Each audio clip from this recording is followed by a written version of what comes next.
Daily. Taste the Daily. தூய்மைவாதம் என்பது எவ்வளவு ஆபத்தானது என்பதை நாம் கருத்தியல் அடிப்படையிலே புரிந்து கொள்ள வேண்டும். இந்திய சமூக கட்டமைப்பில், அதுவும் இந்து சமூக கட்டமைப்பில் இந்த தூய்மைவாதத்தின் அடிப்படையில் உருவான பல்வேறு பரிமாணங்களில் ஒன்று அகமண முறை என்பதாகும். அகமண முறை என்பது தூய்மைவாதத்தின் ஒரு விளைச்சல். ஒரே சாதிக்குள் திருமணம் செய்து கொள்ள வேண்டும். சாதி விட்டு சாதி திருமணம் செய்யக்கூடாது. சாதி கலப்பு ஏற்பட்டுவிடும். சாதி கலப்பு ஏற்பட்டால் சாதி தூய்மை கெட்டுவிடும். தூய்மைவாதம் என்பது வெறும் தலித்துகளுக்கு எதிரானது மட்டுமல்ல, மனித குலத்துக்கே எதிரானது. ஒவ்வொரு சாதிக்கு இடையிலும் தூய்மைவாதம் இருக்கிறது. பிற்படுத்தப்பட்ட சாதிகள் என்று தங்களை கருதக்கூடிய மேலான உணர்வை கொண்டவர்கள் இடையேயும் அது இருக்கிறது. பார்ப்பனர்களுக்குள்ளேயே தூய்மைவாதம் இருக்கிறது. சாதி என்பதே தூய்மைவாதத்தில் கட்டமைக்கப்பட்டதுதான். தீட்டு என்கிற கொள்கையில் உயிர் பெற்று நிலைத்திருப்பதுதான். ஆகவே இந்த தூய்மைவாதத்திற்கு எதிரான ஒரு கருத்தியல் தான் காதல் என்பது. காதல் என்பதே ஒரு கருத்தியல் என்று நான் பார்க்கிறேன். அது ஒரு இயங்கியல் போக்கு மட்டுமல்ல. அதை நாம் அரசியலாக பார்த்தால், தத்துவமாக பார்த்தால் அது தூய்மைவாதத்திற்கு எதிரானது, சாதி அமைப்புக்கு எதிரானது, விலக்கி வைத்தலுக்கு எதிரானது, எக்ஸ்க்ளூஷன். லவ் எதையுமே பிரித்து வைக்காது, இணைச்சு தான் வைக்கும். காதல் என்பது எல்லாவற்றையும் இணைக்கும், கலக்க செய்யும். கலத்தல் என்பதுதான் இனத்தின் பரிணாமத்திற்கான அடிப்படையே. மொழி வளர்ச்சிக்கும் கலத்தல் தேவை, இன வளர்ச்சிக்கும் கலப்பு என்பது தேவை. ஆகவே இந்த காதல் என்பது இந்திய சமூகத்தில் அல்லது இந்து சமூகத்தில் ஒரு பகை சொல்லாகவே பார்க்கப்படுகிறது. ஆதிக்க சாதிய உளவியல் கொண்டோரில் மத்தியில், அவர்களிடையே அதன் விளைவாக உருவானதுதான் உச்சபட்ச தண்டனையாக ஆணவ கொலைகள். அதை கௌரவ கொலைகள் என்று அவர்கள் சொல்வார்கள். அதை ஆங்கிலத்திலே ஹானர் கில்லிங் என்று சொல்வார்கள். ஒரு வரட்டு கௌரவத்தின் அடிப்படையில் நிகழ்த்தப்படுகிற படுகொலைகள். என்ன வரட்டு கௌரவம்? நான் சாதியால் உயர்ந்தவன் உன்னை விட என்று ஆணோ பெண்ணோ கருதுகிற ஒரு உளவியல். பிறப்பின் அடிப்படையில் உயர்ந்தவன் தாழ்ந்தவன் என்கிற அந்த கருத்தியல். பிறப்பின் அடிப்படையில் உயர்வு தாழ்வு என்பதுதான் சனாதனத்தின் பொருள். சனாதனம் என்பது சடங்கு சம்பிரதாயங்களை குறிக்கிற ஒன்றல்ல. சடங்கு சம்பிரதாயங்கள் மதத்தின் விளைச்சல்கள். மதம் என்ற அமைப்பு உருவாக்கி வைத்திருக்கிற ஒரு வழிமுறைகள். இது இப்போ ஒரு அமைப்பு, நம்ம விடுதலை சிறுத்தைகள் ஒரு கட்சி உருவாக்கியிருக்கிறோம். விடுதலை சிறுத்தைகள் கட்சியில் ஒரு பொதுக்கூட்டத்தை எப்படி நடத்துவது அப்படின்னு நாம் ஒரு வரைமுறையை பின்பற்றுவோம். ஒரு பொதுக்கூட்டத்தை நடத்துவது, பேரணியை நடத்துவது, அல்லது கட்சியிலே அமைப்பிலே சேருவது எப்படி என்று சில விதிமுறைகளை, வரைமுறைகளை நாமே உருவாக்கி கொள்கிறோம். அப்படி ஒவ்வொரு மதமும் அந்த அமைப்பை நடத்துவதற்கு சில வரைமுறைகளை உருவாக்கி கொள்கிறார்கள். அதுதான் ரிச்சுவல்ஸ், சடங்கு சம்பிரதாயங்களாக மாறுகிறது. சடங்கு சம்பிரதாயங்கள் மதத்தின் அடிப்படை கோட்பாடு அல்ல. சடங்கு சம்பிரதாயங்கள் அந்த மதம் என்கிற அமைப்புக்கான வரையறைகள், அவ்வளவுதான். இந்துல ஒருவர் இறந்து போனா அவரை கொளுத்தணும் அல்லது புதைக்கணும், இது மதம் சொல்லல. அதாவது அந்த ஆன்மீகம் சொல்லல. ஆன்மீகம் என்கிற பொதுவான கருத்தியல் அதை சொல்லவில்லை. கௌதம புத்தருடைய போதனைகள் அதை சொல்லவில்லை. அது மதமாக ஒரு நிறுவனமாக மாறுகிற போது அந்த நிறுவனம் இதையெல்லாம் பின்பற்றுகிறது. நாமெல்லாம் இப்படி தான் பின்பற்றணும், நாம் இப்படி தான் இந்த வழிமுறையை பின்பற்றணும். பௌத்தம் என்பது கருத்தியல். அதை நடைமுறைப்படுத்துவதற்கு பல அமைப்புகள் உருவாகும். அந்த அமைப்புகள் ஒவ்வொன்றும் தன்னுடைய அடையாளத்தை உயர்த்தி பிடிக்கும். ஒன்று தன்னை மகாயானம் என்கிறது, இன்னொன்று ஈனயானம் என்கிறது, இன்னொன்று ஜென் புத்திசம் என்கிறது. இப்படி ஒவ்வொன்றும் ஒவ்வொரு அடையாளத்தை உயர்த்தி பிடிக்கிறது. இந்த நிறுவனங்கள் தனித்தனியே சில வரையறைகளை உருவாக்கும். அந்த வரையறைகள் தான் சடங்குகள், சம்பிரதாயங்கள் என்று மாறுகின்றன. இங்க சைவ கோயிலுக்கு போனால் திருநீர் பூசணும், இது ஒரு வரைமுறை, இது ஒரு ப்ரொசீஜர். சைவத்தின் அடிப்படை கருத்தியலில் திருநீர் பூச வேண்டும் என்று இல்லை. அம்மன் கோவிலுக்கு போனால் குங்குமம் இட வேண்டும் என்பது ஒரு வரைமுறை. இப்படித்தான் விழுந்து கும்பிட வேண்டும் என்பது அந்த குரு சொல்லி தந்த ஒரு வரைமுறை. இதெல்லாம் சடங்கு சம்பிரதாயங்கள்.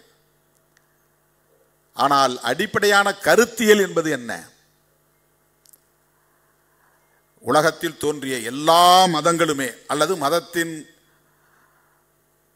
படைப்பாளர்கள், அதை உருவாக்கியவர்கள், அந்த மகான்கள், அந்த ஞானிகள் ஒரே கருத்தை தான் சொல்லி இருக்கிறார்கள், ஒற்றை கருத்தை தான் சொல்லி இருக்கிறார்கள். வெறுப்பு வேண்டாம், அன்பை பெருக்குவோம் என்பதுதான். அதுதான் அடிப்படையானது. அன்பை பெருக்குவதற்கு உயிர்களிடத்தில் இயல்பாக உருவாகி இருக்கிற ஒரு உணர்வுதான் காதல். அதை எப்படி நாம் கையாளுகிறோம் என்பது மனித குலத்தின் வளர்ச்சியில் நிகழ்கிற நாகரிகம். அது அந்த நாகரிகத்தின் அடையாளம் தான் இளவந்திகை திருவிழா. அதை எப்படி கொண்டாடுவது என்கிற ஒரு நடைமுறையை தீர்மானிக்கிறார்கள். அதை எப்படி போற்றுவது என்று ஒரு நடைமுறையை வரையறுக்கிறார்கள். காதல் உயர்வானது, காதல் புனிதமானது. அந்த காதலை எப்படி போற்றுதல் வேண்டும், எப்படி அதை மதிக்க வேண்டும், எப்படி அதை உணர்ந்து கொள்ள வேண்டும், எப்படி அதை நடத்த வேண்டும், அது எவ்வளவு நாகரிகமானதாக பரிணமிக்க வேண்டும், அப்படி பரிணமிப்பதற்கு நாம் எப்படி அதற்கு வழிகாட்டுதல் வேண்டும், அந்த வழிகாட்டுதலில் ஒன்றுதான் இளவந்திகை என்கிற விழா முறை என்பதை நம்முடைய இலக்கியம் கூறுகிறது. இலக்கியம் இலக்கியமாகவே இருக்க வேண்டும் என்று நாம் விரும்புவோம். இலக்கியம் இலக்கியமாகவே இருக்க வேண்டும் என்று எண்ணுவதும் கூட ஒரு அரசியல் தான். பண்பாட்டு தலங்களில் அரசியல் கலக்கக்கூடாது என்று நாம் சொல்லுவோம். பண்பாட்டு தலங்களில் அரசியல் கலக்கக்கூடாது அல்லது கலக்கலாம் என்கிற அளவுக்கான ஒரு உரையாடலை தருவது, உருவாக்குவது, அது அரசியல். எல்லாவற்றிலும் அரசியல் என்பது இணைந்தே இருக்கும், இயைந்தே இருக்கும். குடும்ப வாழ்விலும் சரி, ஒரு சமூக கட்டமைப்பிலும் சரி, அது பண்பாட்டு தலமாக இருந்தாலும் சரி, அனைத்திலும் அரசியல் என்பது இணைந்தே இருக்கும், இயைந்தே இருக்கும். அரசியல் என்பதை கட்சியோடு பொருத்தி பார்க்கக்கூடாது. அரசியல் என்பது சமூகத்தோடு, மனித குலத்தோடு பொருத்தி பார்ப்பது. அதை எப்படி கையாளுவது என்பதற்காக உருவாக்குகிற அமைப்பு விடுதலை சிறுத்தைகள் கட்சி. அது ஒரு பார்ட்டி. திமுக என்பது ஒரு கட்சி, பாஜக என்பது ஒரு கட்சி. இவற்றை பற்றி பேசுவது அரசியல் அல்ல, இது கட்சி அரசியல், பார்ட்டி பாலிடிக்ஸ்.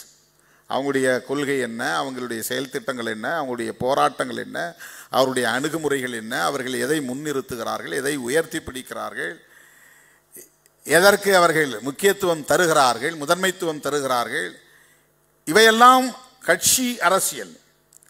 ஆனால்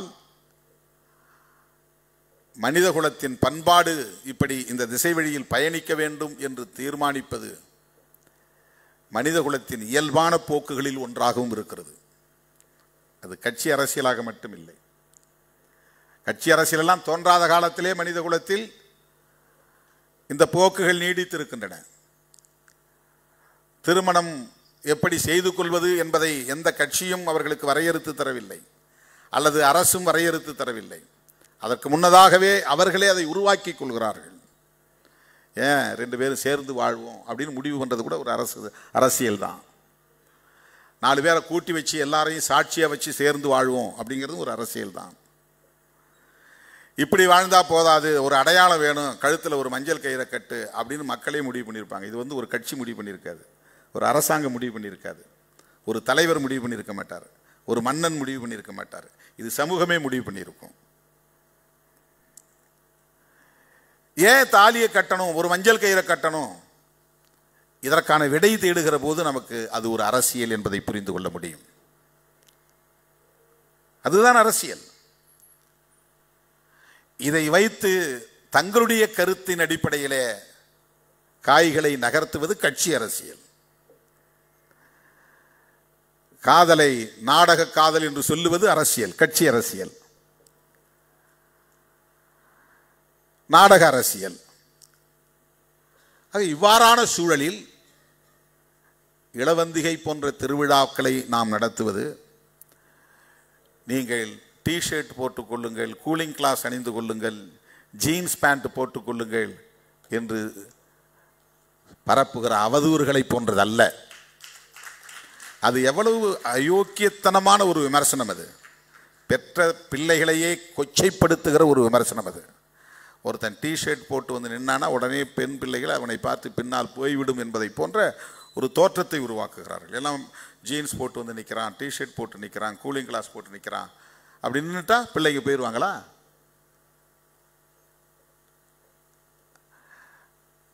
யாரையோ அவமானப்படுத்துவதாக எண்ணிக்கொண்டு தம் வீட்டு பெண் பிள்ளைகளை அவமதிக்கும் ஒரு விமர்சனம். அதுதான் அரசியல், அதுதான் நாடக அரசியல். இதைத்தான் நாம் சுட்டி காட்டுகிறோம். இப்படி சுட்டி காட்டுவதனால் நம் மீது அவர்களுக்கு எரிச்சல் வருகிறது. தமிழகத்தில் எத்தனையோ காதல் திருமணங்கள் நடந்திருக்கின்றன. சாதி விட்டு சாதி, சாதி மறுப்பு திருமணங்கள் நடந்திருக்கின்றன. இவற்றை முறையாக செய்கிற அமைப்புகள் நிறைய உள்ளன. பெரியார் இயக்கங்கள் இருக்கின்றன, மார்க்சிய இயக்கங்கள் இருக்கின்றன. விடுதலை சிறுத்தைகள் ஒருபோதும் அப்படி செய்ததே இல்லை. ஆனால் அந்த சாதி மறுப்பு திருமணங்களை செய்வதற்கு, சட்டமுறைப்படி செய்வதற்கு, பாதுகாப்பை வழங்குவதற்கு, அவர்களுக்கு வழிகாட்டுவதற்கென்று இயங்கக்கூடிய அமைப்புகளின் மீது அவர்கள் விமர்சனம் வைக்கவில்லை. விடுதலை சிறுத்தைகளின் மீது விமர்சனங்களை வைத்தார்கள், கடுமையான விமர்சனங்களை வைத்தார்கள். அதன் அடிப்படையிலே தமிழ்நாடு முழுவதும் அவதூறு பரப்புரைகள் மேற்கொள்ளப்பட்டன. தருமபுரியிலே நாயக்கன் கொட்டாய், அந்த நத்தம் போன்ற கிராமங்கள் சூறையாடப்பட்டது, கொளுத்தப்பட்டது இந்த பரப்புரைகளின் விளைவாகத்தான். எந்த குற்றமும் இழைக்காமல், காதல் கூட செய்யாமல் கொடூரமாக கொல்லப்பட்டான் கோகுல்ராஜ். வட இந்திய மாநிலங்களில் கூட இவ்வளவு கொடூரம் நிகழ்ந்திருக்குமா என்று எனக்கு தெரியவில்லை. அவனை அழைத்து கொண்டு போய் தனியே மிரட்டி அவனையே பேட்டி கொடுக்க வைத்து அதை பதிவு செய்து கொண்டு, அவன் உயிரோடு இருக்கும்போதே அவன் நாவை அறுத்து, அவன் கழுத்தை அறுத்து, அவனை கொடூரமாக கொலை செய்து கொண்டு போய் ரயில் தண்டவாளத்திலே வீசிய கொடூரம் சாதி தூய்மைவாதத்தின் உச்ச பரிணாமம். அது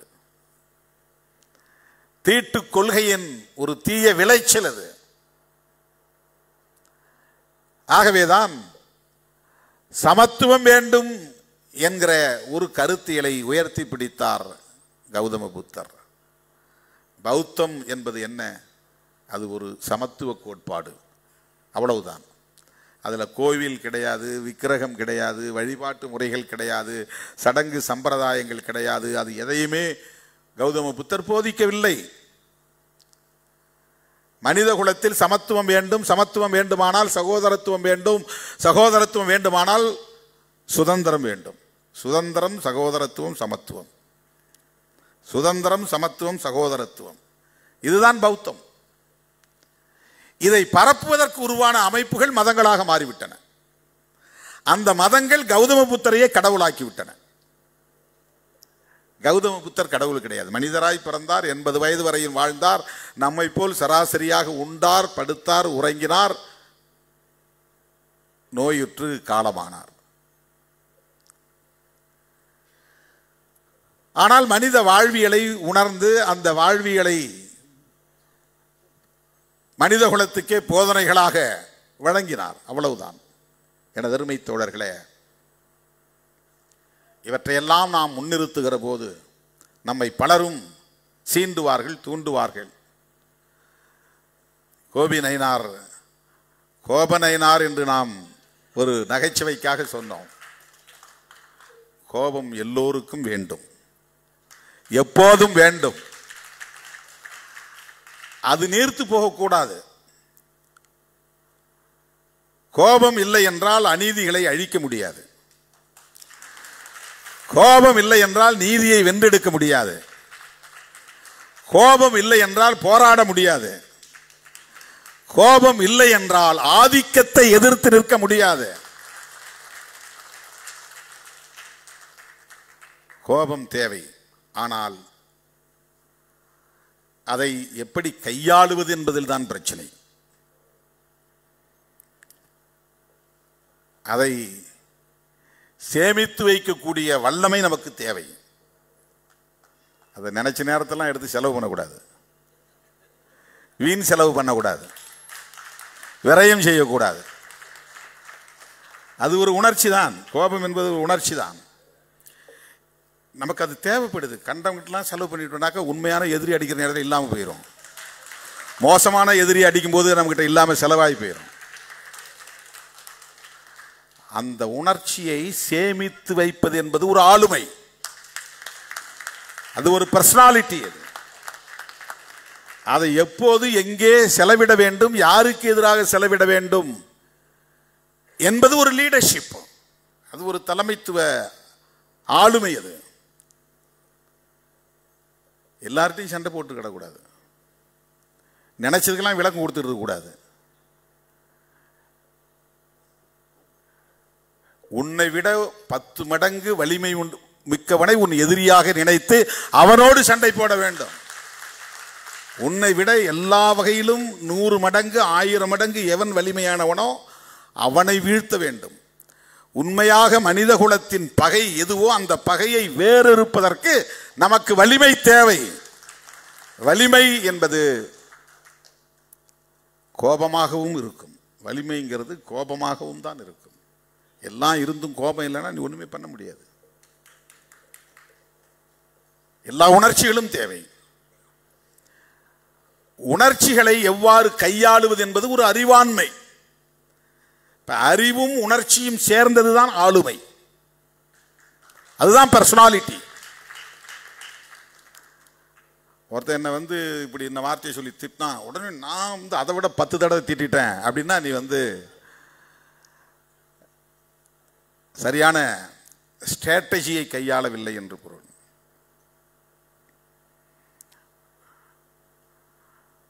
பொது வாழ்விலே, முக்கியமாக அரசியல் களத்திலே நம்முடைய உணர்ச்சிகளை எல்லாம்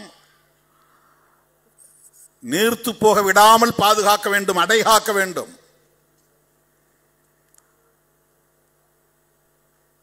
சில பேர் கட்சியில் ஏன் அவன் மேலே நடவடிக்கை எடுக்கல, இவன் ஏன் மேலே நடவடிக்கை எடுக்கல, அவன் மேலே நடவடிக்கைன்னு ஒன்றிய செயலாளர் அவனுக்கு கீழே இருக்கவங்களாம் இழுத்துட்டு என்கிட்ட நெருக்கடி கொடுப்பாங்க. அவன் இப்போ தான் வந்திருக்கிறான், முதல் தலைமுறையை அரசியலுக்குள்ளே அடி எடுத்து வச்சிருக்கிறான், இப்படியும் அப்படி இருக்குதான் செய்வான். கற்றுக்குவான், போ, மன்னிச்சு அனுப்பு, வான் பண்ணி அனுப்பு, எச்சரித்து அனுப்பு. சும்மா எல்லாத்தையும் நடவடிக்கணும்னா நான் ஒரு ஆள் தனியால தான் நிற்கணும்.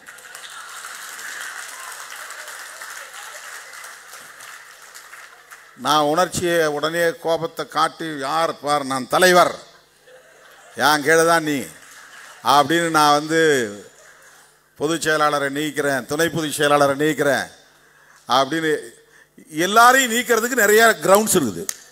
யார் மேலேயும் நடவடிக்கை எடுக்கலாம்.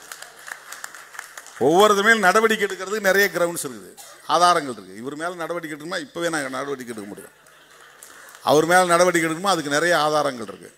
ஆனால் எல்லாவற்றையும் நான் பொறுத்து கொள்கிறேன். இவ்வளவு பேரையும் சேர்த்து அழைச்சிட்டு போகிறேன், சேர்த்து அழைச்சிட்டு போகிறேன். ஒரு மீனவன் வலை விரிச்சு, பெரிய வலை விரிச்சு மீன் பிடிக்கிறான். அதில் உள்ள நண்டு, சின்ன சின்ன உயிரினங்கள் கூட சேர்ந்து தான் வருது. ஆனால் அவன் அதை டார்கெட் பண்ணுறதில்ல. பெரிய வகையான மீன்கள் கிடைக்கும் தான் டார்கெட் பண்ணுறான். பட் எல்லாத்தையும் அழைச்சிட்டு வரான். அந்த வலையில் வந்து எல்லாம் வந்தால் எல்லாம் வந்து பயன்படுங்கிறது வேறு. அப்படி எல்லாத்தையும் ஃபில்டர் பண்ண முடியாது. அங்கேயே அவ்வளவையும் ஃபில்டர் பண்ணுறது மாதிரி வலை இருக்குது. சின்ன சின்ன மீன்கள் போகிறது, அதுலேயும் சிக்கிற, அதையும் தாண்டி சிக்கிறதெல்லாம் இருக்குது. இப்போ அரசியல் வாழ்க்கையில் ஒன்றிய செயலாளர்கள் தப்பு பண்ணுறாங்களா? தப்பு பண்ணுறாங்க. ஏன் தப்பு பண்ணுறாங்க? என்ன இன்டென்ஷனோட பண்ணுறாங்களா? இன்டென்ஷன் கிடையாது. யாருக்கும் அப்படி கிரிமினல் இன்டென்ஷனும் கிடையாது. அது அந்த மாதிரி செய்கிறவங்க இருக்கிறான்.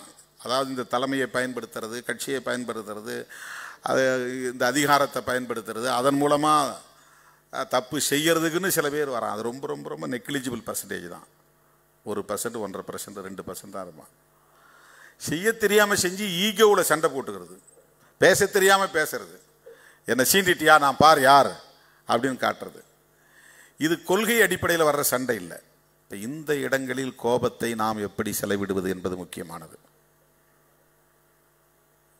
இது நான் வந்து கோபி நாயனாருக்காக பேசலை, அவர் அதை புரிஞ்சுக்குவார். அவர் வந்து முதிர்ச்சியானவர். அவர் முதிர்ச்சியானவர். உணர்ச்சி எப்போது கட்டுக்குள் இருக்கும் என்றால் முதிர்ச்சி அடைகிற போதுதான். உணர்ச்சியை கட்டுப்படுத்துகிற வலிமை வந்துவிட்டால் முதிர்ச்சி அடைந்து விட்டோம் என்று பொருள். அந்த முதிர்ச்சி தான் ரொம்ப முக்கியமானது. நம்ம எளியவர்கள் மீது கோபத்தை காட்டக்கூடாது, உதிரிகள் மீது கோபத்தை காட்டக்கூடாது. இந்த கட்டமைப்பு வலிமையாக இருப்பதற்கு இன்னொரு கட்டமைப்பு காரணமாக இருக்கிறது அல்லவா? இந்த கருத்தியலுக்கு எதிரான இன்னொரு கருத்தியல் இருக்கிறது அல்லவா? அதை எதிர்த்து போரிடுவதற்கு நமக்கு மிகப்பெரிய பலம் தேவை. அதனால்தான் அமைப்பாய் திரள்வோம்னு 20-25 வருஷத்துக்கு பிறகு எனக்கு ஏற்பட்ட அந்த உந்துதலால் நான் எழுத ஆரம்பித்தேன். நான் ஒரு எழுத்தாளர் கிடையாது. கட்சியில் இருக்கிறவங்களுக்கு எதையாவது சொல்லணும்னு எனக்கு தோணுச்சு. அதை இன்னும் நான் கம்ப்ளீட் பண்ணவே இல்லை. கொஞ்சம் தூரம் எழுதினேன், என் கழுத்து வலி வந்துச்சு. அதனால் அப்படி நிறுத்தினேன், அப்படியே நின்று போச்சு. அதை கம்ப்ளீட் பண்ணவே இல்லை. ஒரு 50 கட்டுரை என்னவோ தான் எழுதினேன். அந்த மாதிரி 500 கட்டுரைகள் எழுத முடியும் என்னால். அவ்வளவு பிரச்சனைகள் இருக்கு. இவை அனைத்தையும் நான் களத்தில் உள்வாங்கியவை. எதுவுமே நான் புத்தகத்தை படித்து அதிலிருந்து சில கருத்துக்களை புரிந்து கொண்டு மேற்கோள் காட்டி நான் எழுதவில்லை. என்னுடைய எழுத்துக்களில் எங்கேயுமே மேற்கோள்களே இருக்காது. பாரதி சொன்னார், அம்பேத்கர் சொன்னார், பெரியார் சொன்னார் அப்படின்னு ஒரு இடத்த கூட நான் மேடையிலும் பேசினதில்லை, எழுதுனதும் கிடையாது. நான் களத்தில் சந்தித்தவற்றை அப்படியே பதிவு செய்திருக்கிறேன். என்ன உணர்ந்தேனோ அந்த உணர்வுகளை அப்படியே பதிவு செய்திருக்கிறேன். உடன் இருக்கிற தோழர்களின் எதிர்வினைகள் என்ன என்பதை புரிந்து அவர்களுக்கு என்ன தேவை என்பதை உணர்ந்து அந்த அடிப்படையில் எழுதியிருக்கிறேன். அதனுடைய பொருள் என்னென்றால், இதை என்னுடைய புத்தகத்தை பற்றி இங்கே அறிமுகம் செய்யணுங்கிறதுக்காக சொல்லலை. இந்த அமைப்பாய் திரள்வோம் என்பது மிக முக்கியமான ஒன்றாக நான் பார்க்கிறேன். ஒரே நேரத்தில் வந்து 7-8 இடத்துல நிகழ்ச்சி போட்டுருவாங்க. காலையில் 10 மணிக்கு இவனும் கல்யாணம், காலையில் 10 மணிக்கு அவனும் கல்யாணம், காலையில் 10 மணிக்கு இன்னொருத்தன் வீட்டில் காதணி விழா. ஒரே நேரத்தில் இது 30 கிலோமீட்டருக்கு அந்த பக்கம் இருக்கும், அது 20 கிலோமீட்டருக்கு அந்த பக்கம் இருக்கும், இன்னொருத்தன் 40 கிலோமீட்டருக்கு அந்த பக்கம் இருக்கும். இவன் எல்லாம் ஒரே நேரத்தில் 10 மணிக்கு வரணும்பா. நான் ஒருத்தனுக்கு தான் தேதி கொடுத்துருப்பேன். ஆனால் 35-40 நிகழ்ச்சி எல்லாம் ஒரே நேரத்தில் போட்டு காத்துக்கிட்டு இருப்பான். ஜனங்களை கூட்டி உட்கார வச்சுக்கிட்டு இருப்பான். இந்த வந்துருவார்னு. எப்படி மனுஷன் போக முடியும்? இன்றைக்கி அதான் பாருங்க, 6 மணிக்கு அங்கே நிகழ்ச்சி, 6 மணிக்கு இங்கே நிகழ்ச்சி. நான் எப்படி ஏதாவது ஒன்று அட்டன் பண்ணி தான் இன்னொன்று வர முடியும்? நாளைக்கு வெளிச்சம் கலைக்குழு சார்பிலையும் நிகழ்ச்சி இருக்குது, இன்னொரு மாநாடு இருக்குது. அது எல்லாமே 5 மணி 6 மணிக்கு. இங்கேயாவது சென்னைக்குள்ளே அட்ஜஸ்ட் பண்ணி போயிடலாம். சில நேரங்களில் திருவனந்தபுரத்துலையும் கொடுத்துருப்பாங்க, அப்படியே கன்னியாகுமரியிலும் கொடுத்துருப்பாங்க ஒரே நேரத்தில் தேதி. இவையெல்லாம் ஏன் நிகழ்கிறது என்றால், நாம் எல்லாம் ஒரே அமைப்புக்குள் இணங்கி கலந்து கருத்துக்களை பகிர்ந்து கொண்டு ஒரு செயல் திட்டத்தை வரையறுப்பதற்கு கூட இன்னும் பக்குவப்படாமல் இருக்கிறோம். அமைப்பாய் திரளாமல் எந்த ஆதிக்கத்தையும் வீழ்த்த முடியாது என்பதில் நான் உறுதியாக இருக்கிறேன். அமைப்பாய் திரள்வது என்றால் இதுதான் அடிப்படை. சரி, விழுப்புரம் மாவட்டத்துக்கு திருமாவளவன் ஒரு நிகழ்ச்சிக்கு வர்றாரு அப்படின்னா, அந்த நிகழ்ச்சிக்கு வர்றது முன்னாடி எவ்வளோ தூரத்திலிருந்து பயணப்பட்டு வரார், அது எவ்வளவு தூரம், அதுக்கு எவ்வளவு நேரம் எடுத்துக்கும். ஒப்புக்கொண்ட நிகழ்ச்சியில் எத்தனை, அதை முடிச்சுட்டு அதுக்கப்புறம் அவர் எங்கே போகிறார், இரவு எங்கே தங்குகிறார், இது எல்லாத்தையும் கணக்கில் எடுத்துக்கிட்டு அதுக்கு தகுந்த மாதிரி நிகழ்ச்சிகளை ஒருங்கிணைத்து ஒவ்வொரு நிகழ்ச்சிக்கும் ஒரு 5 நிமிஷம் 10 நிமிஷம் காலதாமத இடைவெளி இருந்தால் பரவாயில்லைங்கிற அளவுக்கு அதை ஒருமுகப்படுத்தணும். இதை ஒருமுகப்படுத்துவது எப்படி முடியும், ஒழுங்குபடுத்துவது எப்படி முடியும்? ஒரு அமைப்பாய் நாம் திரளுகிற போதுதான். அமைப்பாய் திரளவில்லை என்றால், எங்கள் வீட்டுக்கு வராரா அங்கேருந்து பக்கம்தான் இங்கே வாங்க, இந்த ஊருக்கு போகிறாரா இங்கேருந்து பக்கம்தான் இன்னொரு 10 கிலோமீட்டர் வாங்க, அங்கே போகிறா அது மெயின் நிகழ்ச்சி போயிடும். எந்த நிகழ்ச்சிக்கு போகணுமோ அதை விட்டுருவாங்க. இது ஒரு உதாரணத்துக்காக நான் சொல்கிறேன். கொள்கை எதிரிகளை எதிர்கொள்ளுகிற போதும் கூட நாம் இப்படி அங்கும் இங்கும் சண்டை போட்டு கொண்டிருக்கக்கூடாது. ஏன் திராவிடர் கழகத்தோடு நாம் நட்பு பாராட்டுறோம், ஏன் திராவிட முன்னேற்ற கழகத்தோடு நாம் கைகோர்த்து நிற்கிறோம், ஏன் இடதுசாரிகளோடு நாம் உறவாடுகிறோம், இவர்களோடெல்லாம் நமக்கு முரண்பாடுகள் இல்லையா, இந்த ஆட்சியின் மீது நமக்கு விமர்சனங்கள் இல்லையா, அரசின் மீது நமக்கு குறைகள் இல்லையா, குறைபாடுகள் இல்லையா? அவர்களோடு நாம் தொடர்ந்து நட்புறவு பாராட்டுகிறோம் என்றால் சமரசமாகிவிட்டோம் என்று பொருளா? சமரசத்திற்கும் நட்பின் அடிப்படையிலான நெகிழ்வுத்தன்மைக்கும் வேறுபாடு இல்லையா? உண்மையான பொது எதிரியை வீழ்த்துவதற்காக அதை நோக்கிய பயணத்தில் நட்பு சக்திகளோடு இணங்கி இயங்க வேண்டும் என்பது ஒரு தேவை இல்லையா? இதை புரிந்து கொள்வதுதான் அரசியல். இதை புரிந்து கொள்வதுதான் அரசியல். திராவிட இயக்கங்களோடு விடுதலை சிறுத்தைகள் கட்சிக்கு விமர்சனங்கள் இல்லையா என்ற கேள்வி எழலாம். என்னுடைய தொடக்க கால உரைகள் இருந்தால் எடுத்து பாருங்கள். தொடக்க காலங்களில் நான் பேசிய பேச்சுகள் கிடைத்தால் எடுத்து கேட்டு பாருங்கள். இன்றைக்கு பேசுறவன் எவனும் என் மாதிரி பேசியிருக்க முடியாது. அரசியல் ஆதாயத்திற்காக இன்றைக்கு அவன் வாயை விட்டுக்கிட்டு இருக்கிறான். நான் கருத்தியல் அடிப்படையில் விமர்சனம் செய்திருக்கிறேன், முரண்பட்டு இருக்கிறேன். பனகல் பூங்கா அருகே நான் ஒரு உண்ணாநிலை அறப்போராட்டத்தில் பேசியதை கேட்டுவிட்டு கலைஞர் முரசொலியிலே என்னை புதிய மகாத்மா என்ற பெயரிலே விமர்சித்து ஒரு கட்டுரை எழுதியிருந்தான். நான் உண்ணாவிரத போராட்டத்தில் நான் அரசை விமர்சித்து பேசுகிறேன். அதனால் அவர் ஆத்திரப்பட்டு என்னை விமர்சித்து ஒரு பதிவு போட்டிருந்தார் முரசொலியிலே. விமர்சிக்காமல் இல்லை, இன்றைக்கும் இந்த விமர்சனங்கள் இருக்கின்றன. காங்கிரஸோடு நமக்கு முரண்பாடு இல்லையா? காங்கிரசின் மீது நமக்கு விமர்சனங்கள் இல்லையா? ஏன் அகில இந்திய அளவிலே காங்கிரஸோடு இன்றைக்கு கைகோர்த்து நிற்க வேண்டிய தேவை எழுந்துள்ளது? அப்படி காங்கிரஸோடு கைகோர்த்து விட்டோம் என்றால் சமரசமாகி விட்டோம் என்று பொருளா? காங்கிரஸ் மீது நமக்கு இருந்த விமர்சனங்கள் எல்லாம் நீர்த்து போய்விட்டன என்று பொருளா? இல்லை. தேசிய அளவில் இன்றைக்கு அனைத்து மக்களுக்குமான ஒரு பொது பகை கோலோச்சுகிறது. அவற்றை அந்த பகையை அம்பலப்படுத்த வேண்டியதும் அந்த பகையை வீழ்த்த வேண்டியதும் முதன்மை முரண்பாடாக வந்து நிற்கிறது.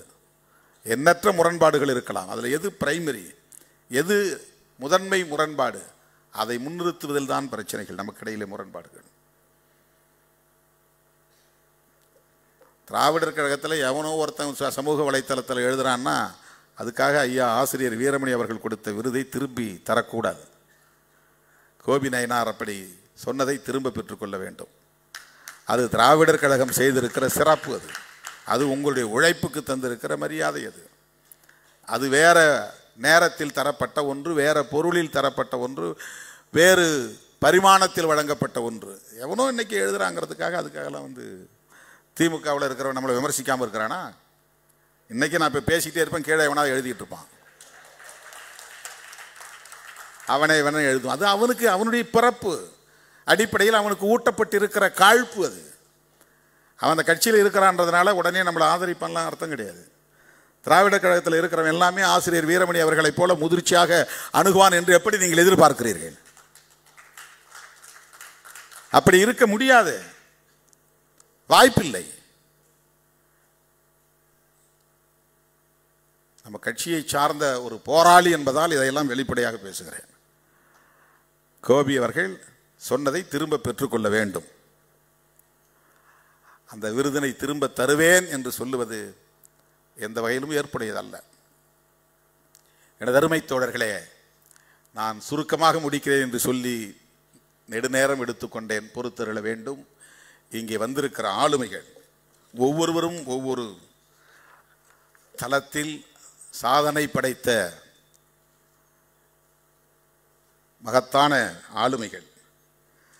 சிறந்த கவிதை நூல், அதற்காக கவிஞர் யவனிகா ஸ்ரீராம். இதை யாழநாதி ஒரு ஆளாக முடிவு செய்யலை, அல்லது வெண்ணிலவன் போன்ற பொறுப்பாளர்கள் உட்கார்ந்து முடிவு செய்யலை. இதை முடிவு செய்வதற்கென்று ஒவ்வொரு ஆண்டும் ஒரு பேனல், ஒரு குழு போடுறாங்க. அந்த குழுவில் இடம்பெறுகிறவர்கள் தான் இந்த விருது பெறும் சான்றோரை தேர்ந்தெடுக்கிறார்கள். ஏற்கனவே பல விருதுகளை பெற்ற ஆற்றலாளர்கள், வெவ்வேறு தலங்களில் வெவ்வேறு காலங்களில் வெவ்வேறு ஆளுமைகளிடம் விருதுகளை பெற்ற சான்றோர் பெருமக்கள். ஒவ்வொருவரை பற்றியும் தனித்தனியே நாம் பேசத் தொடங்கினால் மணிக்கணக்கிலே நீளும். தோழரா பெரிய ராமசாமி அவர்களோடு நான் உட்கார்ந்து பேசிக் கொண்டிருந்தேன். விடுதலை சிறுத்தைகளை பற்றி அவர் எழுதிய கட்டுரைகளை பற்றியெல்லாம் எனக்கு நினைவுபடுத்தினார். அதையே தொகுத்து ஒரு நூலாக போடலாம் என்கிற அளவுக்கு அவர் நம்மை உற்று கவனித்து கொண்டிருக்கிறார், தொடர்ந்து எழுதி கொண்டிருக்கிறார், நம்மை ஊக்கப்படுத்தி கொண்டிருக்கிறார் என்பதை எண்ணுகிற போது எனக்கு பல மடங்கு ஊக்கம் பெருகுகிறது. அறிவார்ந்த தளத்தில் இன்றைக்கு பணியாற்றி கொண்டிருக்கிற இத்தகைய ஆளுமைகள் எல்லா வரம்புகளையும் கடந்து விடுதலை சிறுத்தைகளை அங்கீகரித்ததன் விளைவுதான் இன்றைக்கு விடுதலை சிறுத்தைகள் கட்சிக்கு பானை சின்னம் கிடைத்திருக்கிறது. இது சாதாரணமான ஒரு சாதனை அல்ல, மிக இலகுவாக கிடைத்துவிட்ட ஒன்று அல்ல. 25 ஆண்டு காலத்தில் நாம் சந்தித்திருக்கிற சவால்களும் தாங்கி இருக்கிற வழிகளும் விவரிக்க முடியாதவை. எத்தனை எத்தனை அவமதிப்புகள், எத்தனை எத்தனை அவமானங்கள், சொல்லி மாள முடியாத அளவுக்கான அவதூறுகள், உடம்பெல்லாம் உள்ளமெல்லாம் ஆறாத காயங்கள், எல்லாவற்றையும் சகித்து கொண்டு பொறுத்து கொண்டு இந்த இடத்தை நாம் அடைந்திருக்கிறோம். அண்மையில் ஒரு மூத்த தலைவர் தமிழக அரசியலில் 80 வயதுக்கு மேலானவர் என்னை பார்த்து பாராட்டுகிற போது சொன்னார், தம்பி, உங்கள்கிட்ட எழுத்தாற்றல் இருக்கிறது, பேச்சாற்றல் இருக்கிறது, அந்த திறமையெல்லாம் ஒரு புறம் இருக்கிறது, எனக்கு அதுவெல்லாம் பெரிதாக தெரியவில்லை. இந்த எளிய மக்களை அமைப்பாக்கி 25 ஆண்டு காலம் எல்லா அவதூறுகளையும் தாங்கி சகித்து இன்றைக்கு ஒரு மாநில கட்சியாக அங்கீகாரம் பெற்றிருக்கிறீர்களே, இது சாதாரணமானதல்ல. உங்கள் பொறுமைக்கும் சகிப்புத்தன்மைக்கும் கிடைத்திருக்கிற விருது என்று சொன்னார். தனியே உட்கார்ந்து நாங்கள் பேசிக் கொண்டிருந்த போது கட்சியில் இருக்கிற ஒவ்வொருவருக்கும் அந்த பொறுமையும் சகிப்புத்தன்மையும் தேவை. உணர்ச்சியை நாம் கையாள வேண்டும், உணர்ச்சி நம்மை ஆளக்கூடாது. அதான் உணர்ச்சி வயப்பட்டு விட்டார் என்றால் உணர்ச்சிக்கு ஆட்பட்டு விட்டான், உணர்ச்சியின் கட்டுப்பாட்டுக்குள் போய்விட்டான் என்று பொருள். உணர்ச்சியின் கைகளுக்குள் போய்விட்டான் என்று பொருள். ஒவ்வொருவருக்கும் உணர்ச்சி தேவை. ஆனால் எந்த நேரத்தில் அதை வெளிப்படுத்த வேண்டும், எவ்வளவு வெளிப்படுத்த வேண்டும், யாருக்கு எதிராக வெளிப்படுத்த வேண்டும், யாருக்கு ஆதரவாக வெளிப்படுத்த வேண்டும். அன்பை கூட மானாங்கனியா செலவு பண்ணக்கூடாது. மதுரை பாஷையில் சொன்னான், அன்பை வெளிப்படுத்தும் போது கூட ஒரு ஒழுங்குமுறை தேவைப்படுகிறது. அதற்கான காலம், பொருள், இடம் என்பது தேவைப்படுகிறது. நல்ல மருந்து ஒரு பாட்டில் நிறைய இருக்கு, 100 ml. அதை எப்படி நரம்புல கொண்டு போய் ஏற்றுறது? நரம்பு வழியாக தான் போடணும். அந்த பாட்டில் நிறைய 100 ml இருக்கிறத ஒரு சிரிஞ்சுக்குள்ளே கொண்டு வந்து 2 ml எடுக்கிறோம். ஒரு சின்ன அமைப்புக்குள்ளே அது வந்துடுது. பெரிய அமைப்புக்குள்ளே இருக்கிற மருந்து ஒரு சின்ன அமைப்புக்குள்ளே சிரிஞ்சுக்குள்ளே வந்துடுது. அந்த சிரிஞ்சுக்குள்ளே இருக்கிற 2 ml நரம்புக்குள்ளே போகணும்னா நீடில் வழியாக தான் போகணும். இந்த நீடில் வழியாக போகுது பாருங்க, ஒரு ஆர்டர், ஒரு ஒழுங்கு,